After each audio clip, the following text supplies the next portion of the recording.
అందరికీ వందనాలండి. ఈరోజు ఆరాధన కోసం మనం ఎరిగిన మారు మనసు పొందిన ప్రతి వ్యక్తికి తెలిసిన సామాన్యమైన విషయాలు, వీటిని ప్రాథమిక సత్యాలు అంటారు. ఫండమెంటల్స్ ఇవి. వాటిని బట్టి ప్రభువుని ఆరాధన చేద్దాం. వాస్తవానికి ఆయన ఎవరు? కొలసీ పత్రిక 2వ అధ్యాయం 3వ వచనం ఏం చెబుతుంది? బుద్ధి జ్ఞానముల సర్వసంపదలు ఆయన యందే గుప్తములయ్యున్నవి కదూ. మరి ఆయన ఎవరు? మీరే చెప్పండి. ప్రభు ఎవరు? ఇవాళ ఏది ఐశ్వర్యం అనుకుంటున్నామో, ఏ భూమి బంగారం, ఏ భూమిని బట్టి మనిషి అతిశయిస్తున్నాడో, లేదు ఆ రోజు నేనని బాధపడుతున్నాడో, ఆ రోజు ఎంత బ్రదర్ మేము కొన్నప్పుడు ఎంత? ఇదంతా 5.5 సెంట్లు రిజిస్ట్రేషన్తో కలిపి 50,000 అయింది, దానికి కొంచెం చిల్లర అంతే. మరి ఇవాళ ఆ రోజు కొనుక్కుంటే ఎంత బాగుండేది? అంటే ఈ భూమి మీద కానీ సమస్త సృష్టి మీద కానీ ఎవరి పేరు రాయాలి? ఎవరిది సొంతం ఇది? ఈ అనంత విశ్వం ఎవరికి సంబంధించింది? ఆయనకి సంబంధించింది. అలాంటి ధనవంతుడైన, ఐశ్వర్యవంతుడైన, కానీ పౌలు గారు ఆయన్ని వ్యతిరేకించిన వాడు ఒకానొక దినాన్ని ఆరాధించాడు. ఏమని ఆరాధించాడో తెలుసా? చూడండి, కొరింథీయులకు రాసిన 2వ పత్రిక 8వ అధ్యాయం 9వ వచనం.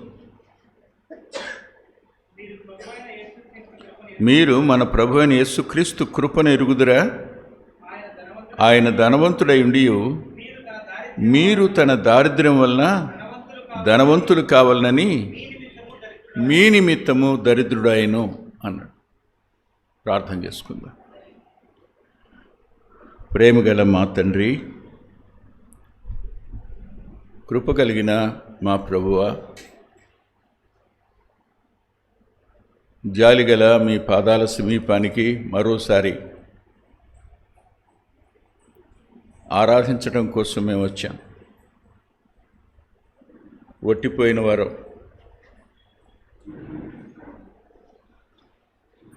వ్యక్తిగత సమస్యలు, కుటుంబ సమస్యలు, సామాజిక సమస్యలు, ఇవన్నీ మా మీద దాడి చేస్తూ ఉండగా వాటన్నిటిని విడిచిపెట్టి మీ పాదాల సమీపాన కొద్ది సమయం ఉండడం కోసం వచ్చాం. కేవలం మీరు తప్ప మాకు నెమ్మదినివ్వగలిగిన వారు ఎవరూ లేరని మేము ఎరుగుదాం. మీరు మినహా మా అంతరంగాలకు జవాబు ఇంకెవరూ లేరని మేము ఎరుగుదాం. ఈ కారణం చేత మీ పాదాల సమీపాన పునరుద్ధాన దినాన్న ఆచారంగా రావడం కాదు, కానీ మేము కావాలని ఆరాధించటం కోసం సజీవులైన మిమ్మలను హృదయపూర్వకంగా మేము ఎరిగిన సత్యంతో శరీర సంబంధంగా కాకుండా ఆత్మ సంబంధంగా నేను ఆరాధించాలని వచ్చాం. మాకు అవసరమైన, మేము అర్థం చేసుకోగలిగిన విధంగా లేఖనాన్ని మాకు మీరు అనుగ్రహించండి. మా సమయాన్ని దీవెనగా మార్చండి. నీ దాసుని మరుగుపరచండి. యేసుక్రీస్తు ప్రభువారి పేరిట ప్రార్థిస్తున్నాం తండ్రి, ఆమేన్. ఆయన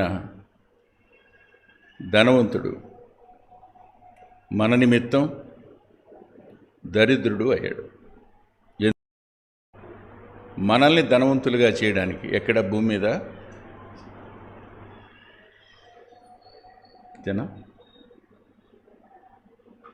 ఏ ధనం గురించి మాట్లాడుతున్నాడు ఆయన? ఏ ఐశ్వర్యాన్ని ఏదైనాలో మానవుడు కోల్పోయాడో ఆ ఐశ్వర్యాన్ని మరలా తిరిగి ఇవ్వడానికి. ఏది నిజమైన ధనం?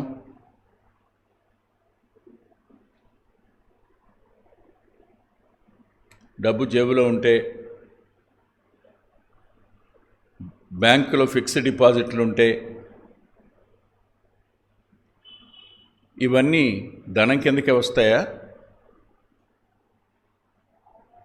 నిన్ను నన్ను ఆయన ఎవరు సమస్తానికి యజమానో ఆయనకి కొడుకుగా చేసి వారసుల్ని చేశాడు మనల్ని ఆయన.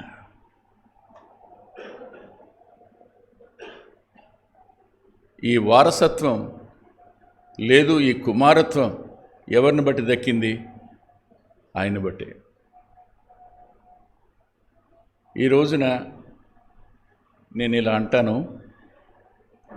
మన దగ్గర ఉన్న ఒక వ్యక్తి, ఆ వ్యక్తిని ఒక రిచెస్ట్ పర్సన్ వరల్డ్లోని అతడు దత్తత తీసుకున్నాడు అనుకోండి, అతను ఏమైపోతాడు? ఆయన దేవుని కుమారుడు. మనుష్య కుమారుడు ఎందుకయ్యాడు అంటే మనల్ని దేవుని కుమారులుగా చేయడానికే. ఆయన దరిద్రుడు అవటం ఏమిటి? ఆయనకి ఏం అవసరం వచ్చింది?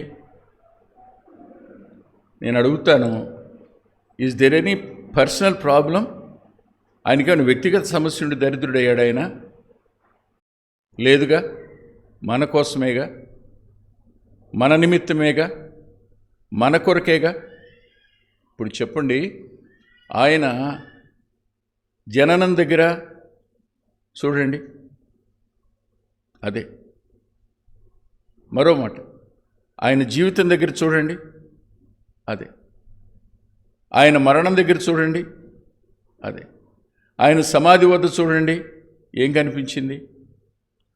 లోకరీతి అయిన దరిద్రత కనపడింది.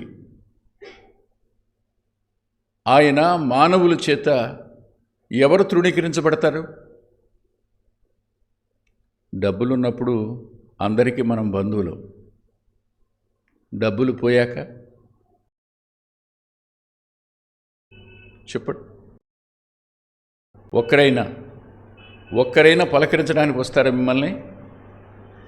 లేదుగా. కానీ ఒక మాట అంటాను, ఒకప్పుడు పరలోకానికి మనం దూరస్తులం,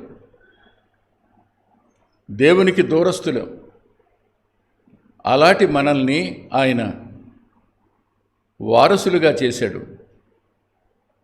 మన నిమిత్తం దరిద్రుడైన వాడు ఆయన. మనం ఇలా ఆరాధన చేయొచ్చా? అయ్యా, నా నిమిత్తం నువ్వు దరిద్రుడు అయ్యావు, నేను ఇలా ఆరాధన చేస్తున్నాను. నన్ను వారసుని చేయడానికి నీవు నీ ప్రాణాన్ని క్రయధనంగా నా కోసం చెల్లించావు. స్తుతించకుండా ఎలా ఉంటాను? ఆరాధించకుండా ఎలా ఉంటాను? ధనవంతుడు అయిన నీవు నన్ను ధనవంతుడిని చేయడానికి నీవు దరిద్రుడు అయ్యావయ్యా.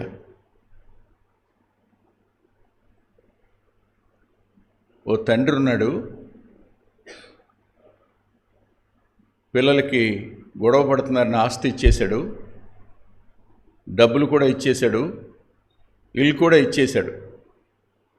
కానీ ఆ పిల్లలు అన్నారు, నువ్వు కొంతకాలం చూడు, కొంతకాలం చూడు, నువ్వు కొంతకాలం చూడు అన్నారు. ఆ తండ్రికి ఒకటి అర్థమైంది. ఏమర్థమై ఉంటుందో ఆ స్థానంలో మిమ్మల్ని ఊహించుకుని చెప్పండి. నేను ఇప్పుడు ఎవరిని? ఇప్పుడు అన్నీ నా పేరునే ఉన్నాయి, ఇప్పుడు అవేవి నా పేరున లేవు, ఇప్పుడు వాళ్ళ పేరుకి వెళ్ళిపోయినాయి. ఇప్పుడు నేను ఎవరిని? ఇప్పుడు నేను వాళ్ళకి అక్కర్లేదు. తండ్రి బయటకు వచ్చేసినప్పుడు వాళ్ళ స్నేహితుడు అన్నాడట, రే నువ్వు ఎంత తెలివి తక్కువ వాడివిరా, నువ్వు దరిద్రుడు అయిపోయి వాళ్ళని ధనవంతులుగా చేసేవరా, అందులో వాళ్ళు కష్టపడిన రూపాయి ఒక్కటైనా ఉందిరా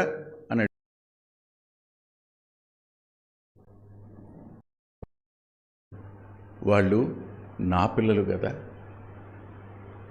నేను దరిద్రతను అనుభవించినా పర్వాలా, నా పిల్లలు సమాజంలో ఐశ్వర్యవంతులుగా ఉండాలి అన్నాడు. ఆ తర్వాత ఏం జరిగిందో నేను చెప్పను, మనసు లేదు నాకు. హృదయపూర్వక ఒక మాట చెప్తున్నాను, అంతకంటే అత్యధికంగా మన నిమిత్తం ఆయన మహిమను విడిచినవాడుగా, సింహాసనాన్ని విడిచిపెట్టినవాడుగా, భూమి మీదికి రక్తమాంసాలలో పాలువాడైనవాడుగా, దేవుడు ఆత్మ, ప్రభు ఆత్మ, ఆత్మ అయినవాడు రక్తమాంసాల్లో పాలువాడయ్యాడు అని అంటే రాసుంటుంది లేఖనంలో.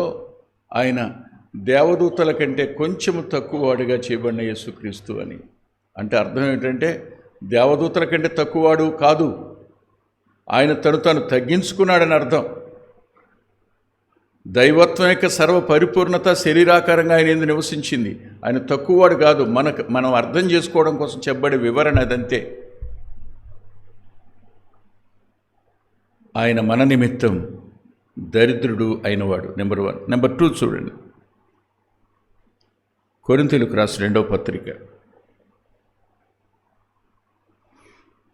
5వ అధ్యాయం 21వ వచనం. ఎందుకనగా మనం ఆయన యందు దేవుని నీతి అగునట్లు పాపమెరుగని ఆయనను మన కోసము పాపముగా చేసెను.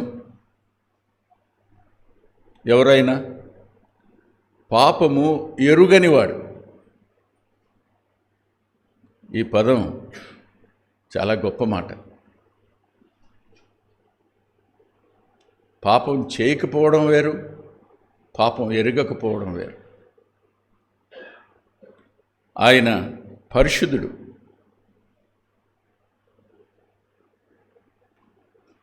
అతి పరిశుద్ధుడు అనే పదం లేకపోవచ్చు, శ్రేష్ఠ పరిశుద్ధుడు అనే పదం లేకపోవచ్చు, సహజ పరిశుద్ధుడు అనే పదాలు బైబిల్లో లేకపోవచ్చు, కానీ అంతకు మించిన పరిశుద్ధుడు ఆయన. అలాంటి పరిశుద్ధుడు ఎందుకు పాపంగా మారాడు? పాపానికి ఆయనకు ఇసుమంతైన సంబంధం లేదే. ఆయన ఎందుకు పాపంగా మార్చబడవలసి వచ్చింది? 33 సంవత్సరాలలో ఆయన గురించి చెప్పబడిన సాక్ష్యం ఏమిటంటే ఆయన పాపం చేయలేదు, ఆయనలో ఏ పాపము లేదు, ఆయన పాపులలో చేరక ప్రత్యేకంగా ఉన్నవాడు, ఆయన పాపము ఎరుగనివాడు అని రాస్తుంది లేఖనంలో. అలాంటివాడు మన నిమిత్తం ఆ గెత్సెమనే మొదలుకొని ఆయన మీద ఏం మోపబడింది? పాపమే కదా. ఆశాంతం ఏమయ్యాడైనా? పాపంగా మార్చబడ్డాడు. ఆలోచించండి, అది సర్పం కాదు, ఇత్తడి విమోచన గుర్తుగా కనపడుతుంది. సర్పంలాగా ఇత్తడి చేయబడిందంతే. అలాగే పరిశుద్ధుడైన వాడు మన నిమిత్తం పాపంగా మార్చబడిన వాడయ్యాడు. పాపికాడు ఆయన, పాపంగా మార్చబడి. ఎందుకో తెలుసా? మనలను దేవుని నీతిగా మార్చడానికి. ఏం కోల్పోయాం మనం? నీతిని కోల్పోయాం. ఏదైనాలో మానవుడు దేవుని మాటను వినకపోవడం వల్ల, అపవాది మాటకు లోబడడం వల్ల మోసపోయి అవ్వ ఇష్టపూర్వకంగా ఆదాము సమస్తం కోల్పోయిన అనుభవం దగ్గరికి వస్తే మనం కూడా అదే బాటలో నడిచాం. మన దగ్గర నూతలవాడ ప్రసాద్ గారు ఉండేవాడుగా. ఆయన అనేవాడు, ఆదాము అవ్వలో ఆ పని చేయకపోతే మనం అంత బాగుండేవాళ్ళ ఉన్నాయా అనేవాడు. నేను ఓ రోజు ఒక మాట, ఓ పని చేయి, పేపర్ తీసుకో, 2 భాగాలు చేయి, ఒక ప్రక్కన ప్రసాద్ అని రాయి, ఇంకో ప్రక్కన ఆదాం అని రాయి. ఆదాం చేసిన పాపాలేంటో రాయి, ప్రసాద్ చేసిన పాపాలేంటో రాయి అన్నాడు. అదేంటన్నా అన్నాడు. మన వల్ల మనం చేసుకున్నాము, పూర్తిగా ఆయన మీద తోసేయబాకు.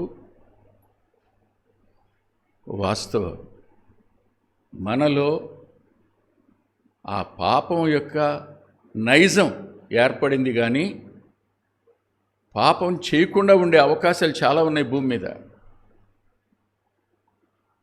క్రైస్తవుల కంటే, మారు మనసు పొందామని చెప్పేవాళ్ళ కంటే పవిత్రంగా బ్రతుకుతున్న వాళ్ళు, ప్రభు నరిన వాళ్ళు చాలామంది ఉన్నారు. లేరా? ఉన్నారు. మనం కాదనలేం. వాళ్ళు మాట అంటే మాట మీద నిలబడతారు. వాళ్ళు తప్పు చేయమంటే చేయరు. వాళ్ళు ఒక్కసారి మాటిస్తే తను తప్పరు, దానికోసం నిలబడతారంతే. కానీ మనం అలా కాదు కదా. అయినా మనం ఒకానొక దినాన తండ్రి చేత ఆకర్షించబడిన వారమై, పరిశుద్ధాత్ముని చేత ఒప్పించబడిన వారమై, ప్రభువుని అంగీకరించిన కారణం చేత దైవ చిత్తానుసారమైన దుఃఖం రక్షణార్థమైన మారు మనసులోకి నడిపించగా ఆయన పిల్లలంగా మార్చబడ్డాం. అది కృప. ఆయన స్వీకరించాం. మనం ఆయన దరిద్రతను బట్టి ధనవంతులైన వాళ్ళం, ఆయన పాపంగా మార్చబడడాన్ని బట్టి నీతిమంతులమైన వాళ్ళం. మన గొప్పతనం ఏం కాదు, మన ఏమనాలి, క్వాలిఫికేషన్స్ ఏం కావు, మన అర్హతలేం కాదు. 2, 3 చూడండి. గలతీ పత్రిక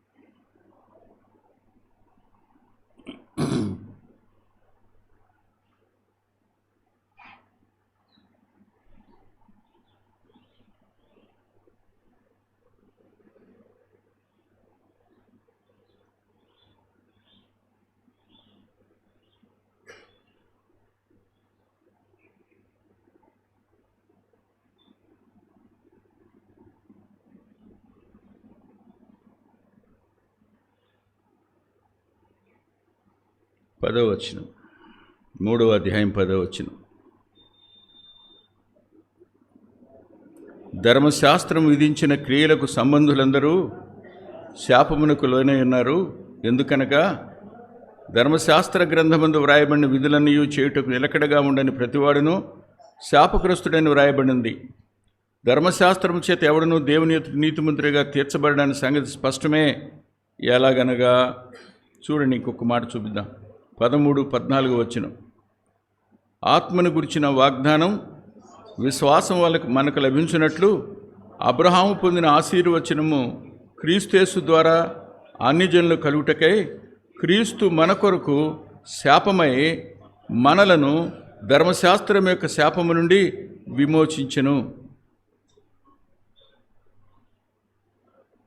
శాపమై అనే పదానికి కింద శాపగ్రాహి అని రాస్తుంది.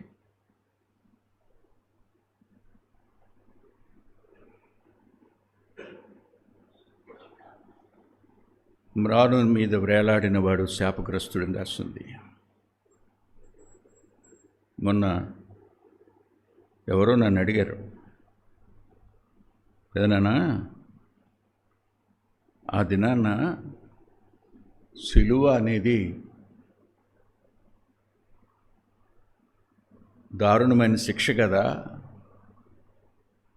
ఎవరిని శిక్షించనంతగా ప్రభువుని ఎందుకు అంత శిక్షించారో అని అడిగాడు.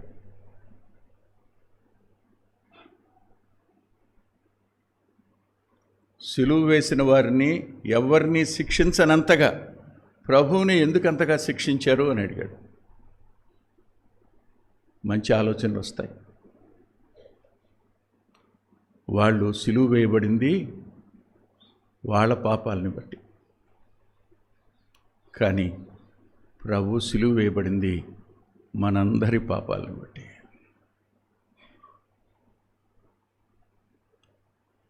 సిలువ శిక్ష అత్యంత బాధాకరంగాను దుఃఖకరంగాను, ఆలోచించడానికి కూడా తట్టుకోలేనంతగానూ ఉంటే ఆయన భూమి మీద 33.5 సంవత్సరాలు ఎలా జీవించాడు ఒకసారి ఊహించండి మీరు. 33.5 years how he was lived on earth. భూమి మీద ఎలా జీవించాడు ఆయన ఎక్కడా, ఈ మానవ జీవితం ఎక్కడ? దీనికి దానికి అసలు పొంతన ఏమైనా ఉందా? నో, పొంతన లేదు. తాను కూడా ఆదాము సంతానంలోని వాడుగానా? తాను కూడా అబ్రహాము సంతానంలోని వాడుగానా? తాను కూడా మానవ జాతి యొక్క లిస్టులో రాయబడ్డం కోసమా? ఏమి?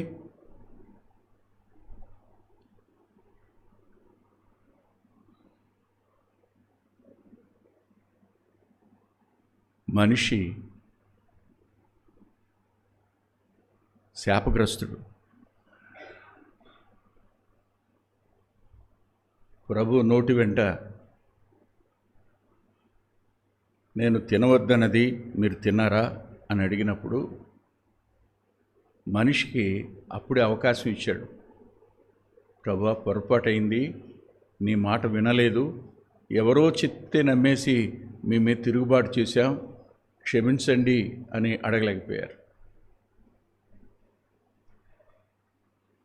దేవుని యొక్క కార్యాలు ఎరిగిన వాళ్ళిద్దరు తనలో నుండి అవ్వను దేవుడు తీశాడని చెప్పగలిగిన ఆదాము సహితం ఆ మాట అనలేకపోయాడు. ఆ ఒక్క మాటే ఆ రోజు అని ఉంటే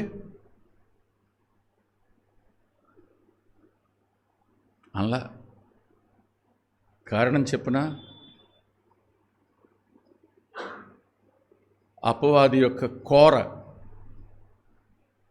పాపం యొక్క విషం మానవుని అంతరంగాన్ని దేవుని మీద తిరుగుబడేటట్టు చేస్తుంది.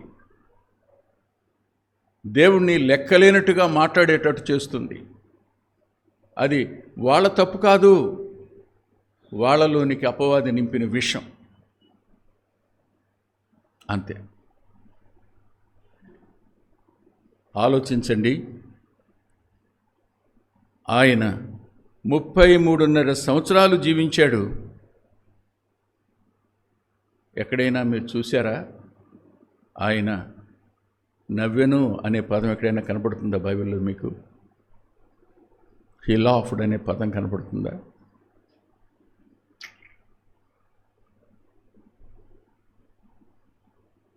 ఆయన ఆత్మలో బహుగా ఆనందించి ఎక్కడైనా కనపడుతుందా మీకు?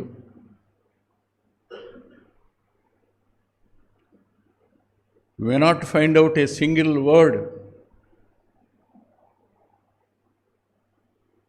ఏమండి, కంపెనీ ప్రారంభించి ఆ కంపెనీని కొడుకు అమ్మేస్తే అదే కంపెనీలో కూలివానిగా చేరినటువంటి ఆ యజమాని పరిస్థితి ఏంటో నా యేసుక్రీస్తు ప్రభు పరిస్థితి అది కాదా?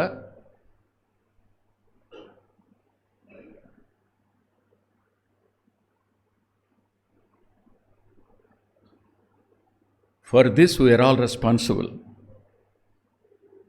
కానీ ఆయన అన్నాడు, నువ్వు మన్ను కదా, చివరికి మన్ను అయిపోతావు అన్నాడు. అంతే, అయిపోయింది. అంతటితో మానవ జీవితానికి అంతం.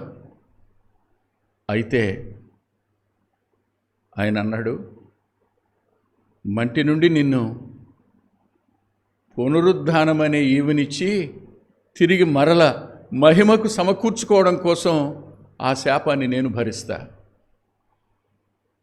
అదే ఆదికాండం 3:15.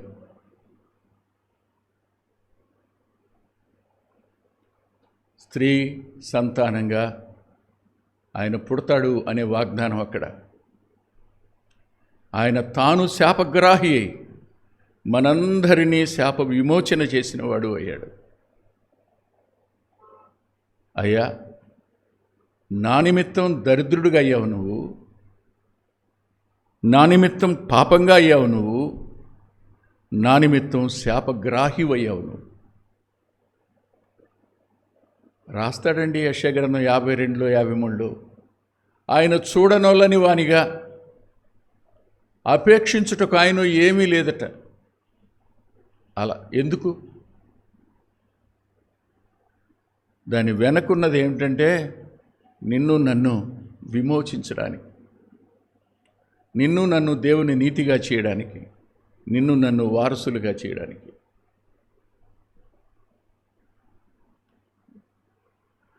నాలుగో మాట,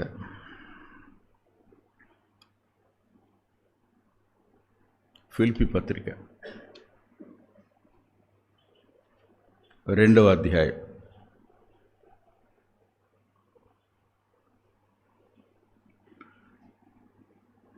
8వ వచనం. మరియు ఆయన ఆకారమందు మనుష్యుడిగా కనపడి మరణము పొందినంతగా, అనగా శిలువ మరణము పొందినంతగా విధేయత చూపినవాడై తన్ను తాను తగ్గించుకొనెను.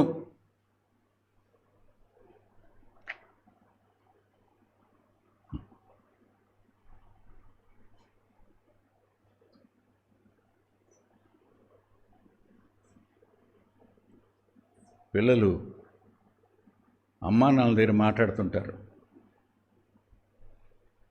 ఏం తెలుసు నీకు? ఆడు 7వ తరగతో 10వ తరగతో చదువుతాడు. వాళ్ళ నాన్న వయసు 40, వాళ్ళ అమ్మ వయసు 36. వాళ్ళతో అంటారు, ఏం తెలుసమ్మా నీకు, ఏం తెలిసిన మాట్లాడుతున్నావు అంటారు. ఎవరికి పుట్టారు? ఎవరు పెంచారు? ఎవరు కాపాడారు? ఎవరు పోషించారు? ఎవరు సంరక్షించారు? అప్పుడు అమ్మంటది, ఏం మాట్లాడుతున్నావు నువ్వు అంటది. నానంటాడు, అరే బాబు నువ్వు అసలు ఏమన్నా బుర్రుండి ఆలోచిస్తున్నావంటరా అంటాడు. అంతేగా? వాళ్ళు ఎందుకు తగ్గించుకున్నారో చెప్తారా? అదే మా అమ్మ అనుకోండి, 2 చెంపలు పగిలిపోయి ఎదురు చెప్పడానికి అవకాశం లేదు.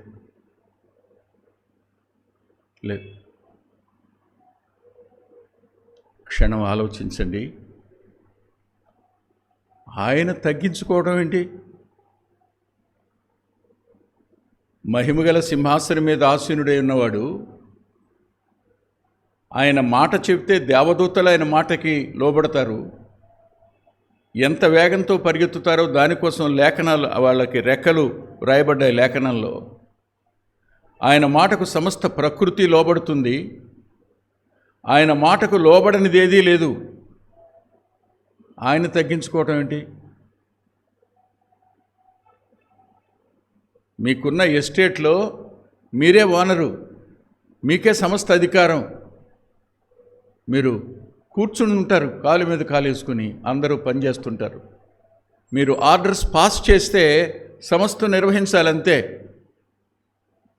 కానీ అలాంటి వాడు తను తాను తగ్గించుకున్నవాడు అయ్యాడు.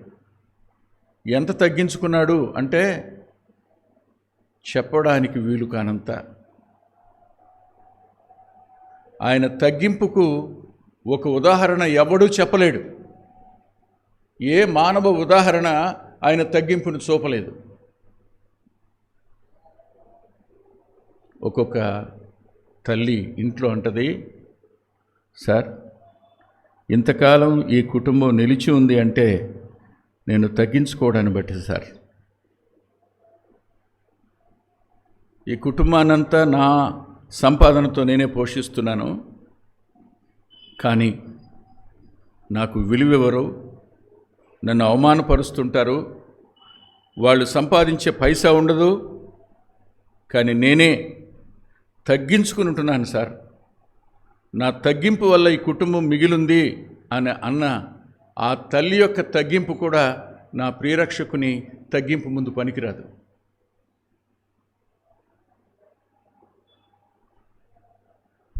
ఒక హెడ్ మాస్టర్ చెప్తారు, అన్నయ్య వాళ్ళకేం వర్క్ రాదు, వర్క్ ఏమీ రాదు, పాఠం చెప్పడం కూడా రాదు. నేనే వాళ్ళు చెప్పని వాటిని నేను పట్టించుకుని నేను చెప్తాను. వర్క్ అంతా నేనే చేసుకుంటాను. నేను ఒక హెడ్ మాస్టర్గా ఫీల్ అవను.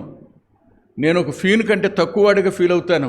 అన్ని విషయాలు నేనే చేసుకుంటాను అన్నయ్య అన్న ఆ తగ్గింపు కూడా నా ప్రభు తగ్గింపు ముందు ఎందుకు కొరగాదు. అంత మాత్రమే కాదు, మరో మాట కూడా చెప్తాను. అదేమిటంటే,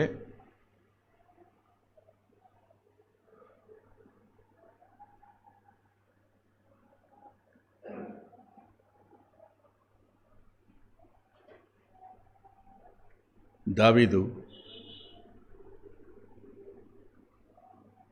సౌలును చంపకుండా బళ్ళాన్ని నీళ్ళతిత్తిని తీసుకుని వచ్చినవాడు కేకేసి సాష్టాంగపడి, అయ్యా ఎవరిని తరుముతున్నావు, కొండల మీద కౌజు పెట్టను కదా, మిన్లలీలు కదా అంటాడు. ఆ తగ్గింపు కూడా నా ప్రియ ప్రభు తగ్గింపు ముందు పనికిరాదు. ఆయన ఎంత తగ్గించుకున్నాడు అనే దానికి సిలువ మరణము పొందునంతగా తగ్గించుకున్నాడు.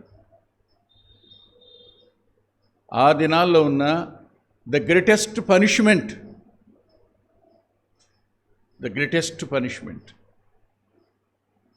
గొప్ప శిక్ష ఏదైనా ఉంది అంటే క్రూసిఫిక్షన్ ఓన్లీ, సిలువే. సింహాసనాసీనుడు సిలువ మీదకి రావడం,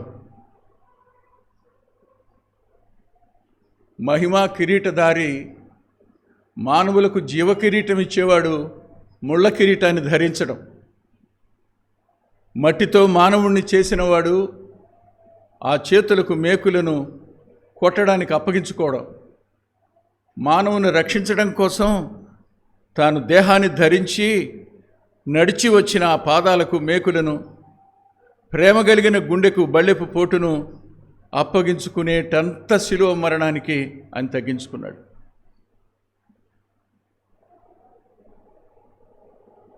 ఏమైనా ఆరాధన చేద్దాం?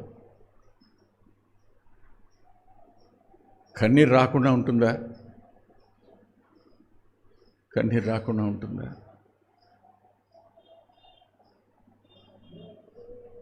ఉన్న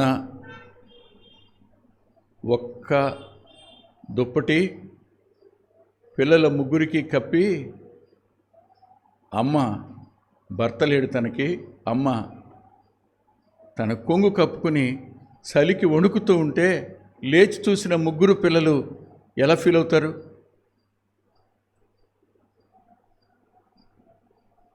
మన కోసం కాదా? ఆయన దరిద్రుడైంది మన కోసం, ఆయన శాపగ్రాహి అయింది మన కోసం, ఆయన తగ్గించుకున్నది మన కోసం, ఆయన పాపమైంది కూడా మన కోసమే. ఆఖరి మాట చూద్దాం. కొంచెం ఓ 10 minutes ఎక్కువైనట్టుంది. ప్రకటన గ్రంథం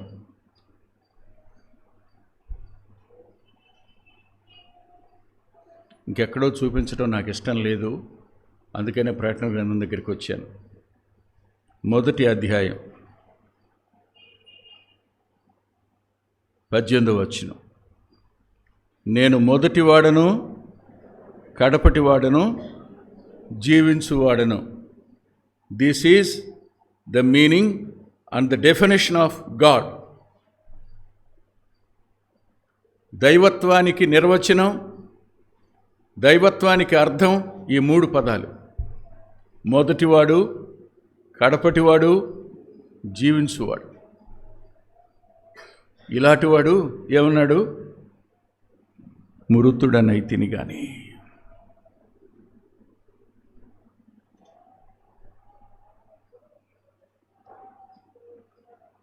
ఆయన ఎందుకొరకు మృతుడయ్యాడు? హెబ్రీ పత్రిక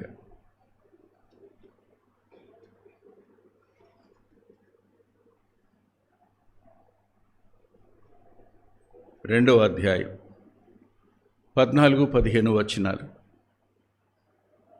కాబట్టి ఆ పిల్లలు రక్తమాంసములు గలవారైనందున ఆ ప్రకారమే మరణము యొక్క బలము గలవానిని, అనగా అపవాదిని, మరణము చేత నశింపచేయుటకును జీవితకాలమంతయు మరణ భయము చేత దాస్యమునకు లోబడిన వారిని విడిపించుటకును ఆయన కూడా రక్తమాంసములలో పాలువాడయ్యాడు. ఎందుకు? తన మరణం ద్వారా అపవాదిని నశింపచేయడానికి, మనల్ని మరణ భయం యొక్క దాస్యం నుంచి విడిపించడానికి.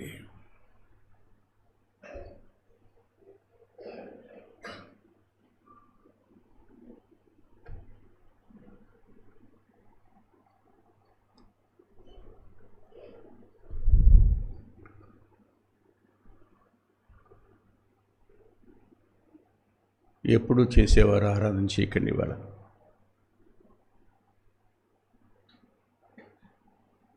రోజు ఆరాధన చేసేవారు ఆగిపోండి. రక్షించబడి కూడా తరచుగా ఆరాధించని వారు ఆరాధించండి. ఎప్పుడూ ఆరాధించని వారు ఆరాధించండి. అర్థం కాలేదా? ఆయన నిన్ను నన్ను వారసునిగా చేయడానికి, మన నిమిత్తం మనల్ని ఐశ్వర్యవంతులుగా చేయడానికి మన నిమిత్తం దరిద్రుడైనవాడు. నెంబర్ 1. 2, ఆయన మన నిమిత్తం పాపమైనవాడు, మనల్ని దేవుని నీతిగా చేయడానికి. ఆయన మనల్ని విమోచించడానికి శాపగ్రాహి అయినవాడు. ఆయన తను తాను తగ్గించుకుని మనల్ని ఎంత హెచ్చించాడో చెప్పడానికి వీలు కాదు. ఇవాళ పరలోకమందున్న మా తండ్రి అంటాం. ఈ మాట చిన్నదనుకుంటున్నారా? ప్రేమగల మా తండ్రి అంటాం, కృపగలిగిన మా తండ్రి అంటాం. దేనివల్ల వచ్చింది అనుకుంటున్నారు? ఆయన తగ్గించుకోవడం వల్లే. ఈ దినాన ఏం పర్లేదు బ్రదర్, మరణం వచ్చిన హాయిగా ప్రభు దగ్గరికి వెళ్ళిపోతాను. ఈ భయం లేని స్థితి ఎవరి వల్ల కలిగింది అనుకుంటున్నారు? ఆయన మరణం వల్లే కలిగింది. స్తుతించకుండా ఎలా ఉందాం? మోకరించండి, ఆరాధన చేసుకుందాం.